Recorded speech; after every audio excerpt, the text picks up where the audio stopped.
Welcome back to another episode of the DailyFlip podcast. I'm your host, Alex, and yes, I know this is a Friday episode that's extremely late. We're doing it on Sunday, and we're posting it tonight, so it's going to be a really quick turnaround. Sorry, there's probably not a thumbnail.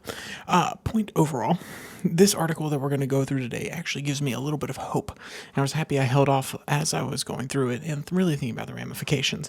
I will now read you the headline from the New York Times. It's an opinion piece. Should I snub my right-wing relatives? This is a question that I'm sure lots of people have gone over. I want to know what your opinion is. Have you ever had one of these moments where you snub somebody who's on a different political side than you? Because obviously it's not just people on the right. People on the left also get snubbed by their relatives who are on the right. I've heard it from multiple people that exist in circles that I've operated in, and it's never fun. So you've heard our daily debate. Throw down your comment section comments. Love to hear them. Let's jump into our first quote from the article. And I want to provide context. So this gentleman who's giving his opinion is talking about a family member. He's talking about a brother-in-law. And he's talking about how his brother-in-law has some wacky theories. He's kind of out there. And he goes through the timeline, and I don't necessarily want to play out this entire story. If you really want to read it, you can go to the comments section. You can go to the description down there below the like and subscribe button, and you can find it yourself and go and read it. But the context is important. Quote, "Then the pandemic hit, and our preferences began to feel more than differences in taste. We were on opposite sides of a cultural civil war. The deepest divide was vaccination. I wasn't shocked when Matt didn't get the COVID shot, but I was baffled. Turning down a vaccine during a pandemic seemed like a rejection of science and self-preservation. It felt like he was tearing up the social contract that, until that point, I'd imagined we shared," end quote. And see, this is always the conversation. The way that the author frames it here is the social contract, but you can frame it among many different ways. Conservatives normally frame it as shared values, and that's where they say, oh, we don't have any shared values anymore. And the left, they love to go about and say things of the nature that, oh, well, the social contract, there's a social contract that you have. I think both framings are accurate descriptors, though they miss the picture. We have to have a shared belief.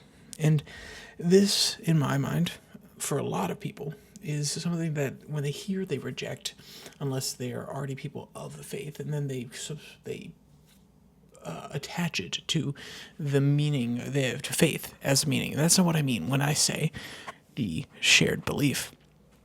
Do you believe, this is the question that I would pose to any American, do you believe that we are a nation that is not only capable, moral, but that deserves to exist?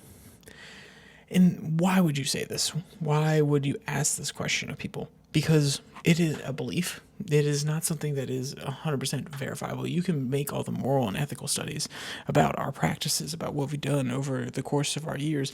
You can talk about our constitutional values, our Christian values, whatever it may be. But at the end of the day, this question, when you answer it, can be backed up by a lot, but it's still your opinion, and it is a belief. It is something that you cannot verifiably say whether or not the American empire in the future or 100% in the past has played out perfectly and is net good. And why do I say this? Because there are so many extraneous factors that come from any one given action that you cannot simply point to this and say, it is a net good. I know people would argue with that perception, and I would say we've done more good than bad, but that doesn't mean that any one person has enough knowledge to pretend as though we can say 100%. And a lot of people are going to reject that. People on the left are going to reject that, saying, no, actually, I can measure that we're net bad. And people on the right would probably reject that and say that we are net good. And you can have all of those opinions. But when you start to lay out all of your different cases, I'm going to continually ask you, well, what are the knock-on effects of bringing democracy to places? Installing friendly leaders to the West, or even our spreading of capitalistic intent I would say, personally, because I am a person who loves capitalism, if you haven't listened before, that is one of our greatest triumphs. And yet it has caused a lot of social change. It has codified certain social hierarchies in certain places when they have adapted capitalism to their own needs, wants, and cultural settings, and to pretend as though you can say with 100% certainty that either is great or bad is not something. I'm not saying it's moral relativism, because I do believe that we've been a moral force in the world. But once again, it's a belief, because in this day and age, we live in a place where people reject simple facts. We reject the equations, the balances that you'll put in front of them. And that's not to say I accept their framework, but it is a serious contention when asking the question, what don't we share anymore? If we can't even share an underlying moral sentiment, which I don't think we do in a lot of cases, then we have to look to something else. I know this feels very convoluted, and it probably is, because I'm throwing this together as I go along. But the point overall being that we have to have something to believe in. So the question would become, do you think we should exist? Because I don't think the moral argument, I don't think that that will end in a way that is favorable. And it's not something that we can all have. It's not something that we can all share. And when it comes to having a nation, you have to have at least a shared sense of identity. And if you can't even have a shared sense of identity, people don't want to be Americans, then you at least have to ask the question, should we exist? And even if their answer is yes, we should exist in order to spread these sort of values across the world, in order to be better, at least that is a lowest common denominator. Because when we walk into situations like this that the author is describing, we don't share things anymore. He is quite literally pointing this out. He can't even conceptualize. He can't even understand somebody else's position, which is the issue. Not only because you don't have empathy, but it's the fact that you cannot even see yourself on the same plane as somebody else.